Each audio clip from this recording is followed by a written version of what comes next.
وإذ أخذنا ميثاق بني إسرائيل لا تعبدون إلا الله وبالوالدين إحسانا وذي القربى واليتامى والمساكين وقولوا للناس حسنا وأقيموا الصلاة وآتوا الزكاة ثم توليتم إلا قليلا منكم وأنتم معرضون وإذ أخذنا ميثاقكم لا تسفكون دماءكم ولا تخرجون أنفسكم من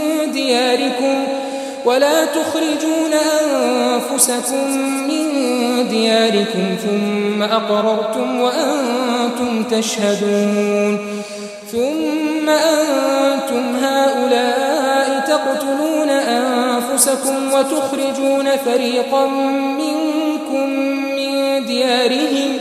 تظاهرون عليهم بالإثم والعدوان وإن يأتوكم أسارى تفادوهم وهو محرم عليكم إخراجهم أفتؤمنون ببعض الكتاب وتكفرون ببعض فما جزاء من يفعل ذلك منكم إلا خزي في الحياة الدنيا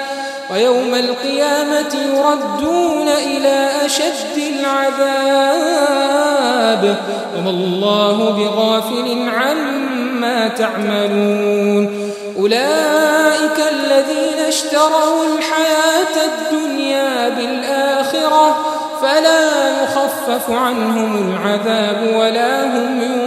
ينصرون